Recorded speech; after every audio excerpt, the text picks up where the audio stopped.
Guys, সবাইকে একটা অগোছালো গুড মর্নিং। তো আমার পিছনে বেডটা দেখো কি অবস্থা। একটা বাচ্চা বাড়িতে থাকলে এটা তো হবেই। তো অনেক দিন পর নতুন একটা বড় ব্লগ ভিডিও দিতে যাচ্ছি, তো প্লিজ তোমরা সবাই একটু দেখো। এখানে লুকোচুরি করার কিছু নেই, আমরা সবাই জানি। আমরা যারা নতুন মা তারা সারাদিন ঘর বাড়ি বিছানা গোছাতে গোছাতেই হয়তো পাগল। সারাদিন বিছানা এত বড় অগোছালো হয় আর এত বড় গোছাতে হয় কি বলবো। ওই যে নিচে একটা প্যাম্পাস পড়ে আছে, ওটা নিয়ে এখন তুলে নিয়ে যেতে হবে। আর আমার সোনা এখন খেতে ব্যস্ত। ও সারাদিন ঘুমায় আর খায়, কান্নাকাটি খুব কমই করে। এই বালিশ দুটো ওর দিদুন আগের দিন বানিয়ে দিয়েছিল। এই বালিশগুলো কিন্তু এখন তো ব্যবহার করার মতন হয়নি, যখন একটু বড় হবে তখন ব্যবহার করতে পারবে।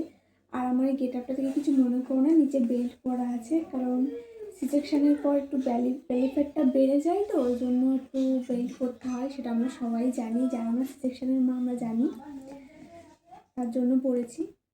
আর এটা এখন আমি তুলেই রাখবো, এখন এটাই ব্যবহার করব না। এই প্যাম্পাসগুলো অনলাইন থেকে কেনা হয়েছিল, এগুলো আমি এর মধ্যে এখন গুছিয়ে রাখবো, কেননা হাতের কাছে না রাখলে না খুব অসুবিধা হয়। আর অনেকগুলো ইউজ করা হয়ে গেছে, অনেক ইউজ করা হয়েছে। আমার আরও একটা কিনবো, এগুলো বেশ ভালো হাগিজের এগুলো। কোনো কিছু লাগুক আর না লাগুক, প্যাম্পাস আর যে টিস্যুটা কিন্তু লাগেই, প্রচুর পরিমাণে লাগে।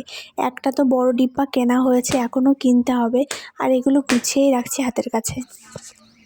ওর ষষ্ঠী পুজোতে এই কম্বলগুলো অনেক পাওনা হয়েছে, সব তুলে রেখেছি আমি। কম্বলে ভালো ওম হয় ঠিক আছে, কিন্তু যতই যাই বলো না কেন, এই সুতির জিনিস, এই সুতির ক্যাথাগুলো না ওম আলাদা রকমের হয়। আর এই সুতির ক্যাথা দিলেও ঘুমায়ও ভালো। তোমাদের কার কার বাড়িতে বাচ্চারা সুতির জিনিসের সময় বলতো, এখন ভালো ঘুমায়ও। মেয়েকে সামলানোর ফাঁকে যেটুকু সময় পাই সেটুকু সময়ের মধ্যে ঘরটারগুলো একটু গুছিয়ে রাখার চেষ্টা করি। ঘরটা এখন প্রচণ্ড অগোছালো। এই ফটোগুলো আমি বাঁধিয়েছিলাম। আর এটা আমার বিয়ের আগের ফটো, আমার বাবা মা আছে আর আমি আর আমার হাজব্যান্ড। তো এরকম ফটো আরও কটা বাঁধানোর ইচ্ছা আছে, ভীষণ সুন্দর লাগে ছবিগুলো। একটু বড় করে ইচ্ছা আছে আমার মেয়েরটা বাঁধাবো। রাতের বেলা উঠে 2 ঘন্টা অন্তর অন্তর ধরো ওকে খাওয়াতে হয়, সেই হিসাবে ঘুমটা তো ভালো হয় না। আর দিনের বেলা কি সেইভাবে ঘুমানো যায়? হাতে সময় থাকলেও দিনের বেলা নানান কাজ থাকে। ঘরটা এখন মানুষ মতো লাগছে। আর জানলা এটা দিয়ে দিয়েছি, কেননা বাইরে থেকে ঠান্ডা হাওয়া আসে। আর আজ সকালে একদম সিম্পল চ্যাং মাছের ঝোল রান্না হয়েছিল। তোমরা কে কে বলো তো আমার মতন চ্যাং মাছ খেতে পছন্দ করো? আর এখন ওর জন্য আমাকে হালকা পাতলা খাবারই খেতে হয়। এখন ডিউটি পড়েছে ইনার। ধর ধর ধর ধর ধর, মেয়ে সামলাচ্ছিস, তার মধ্যে ফোন কি করবি তুই? আর 1 মিনিট ধর, আমার চুলটা বেঁধে নি।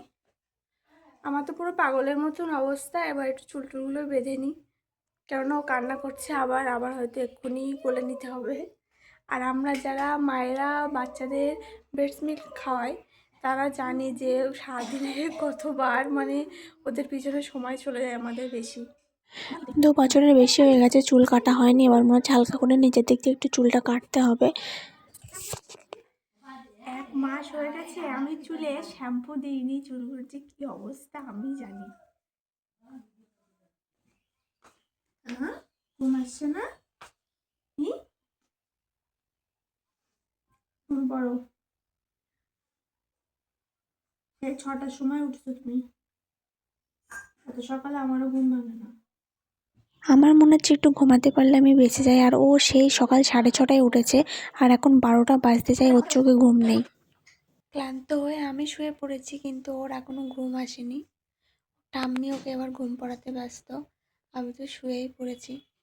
তো আজকে ব্লগটা এই পর্যন্তই রাখবো, আর এগিয়ে নিয়ে যাব না। আমি একটু ঘুমাবো এবার। দেখাবো পরের কোনো মিনি ব্লগে বা কোনো বড় ব্লগ দেওয়ার চেষ্টা করব। তোমরা প্লিজ দেখো, একটু সাপোর্ট করো, পাশে থেকো, আর সাবস্ক্রাইব করতে ভুলো না। তো সবাইকে বাই বাই, অনেক ভালোবাসা।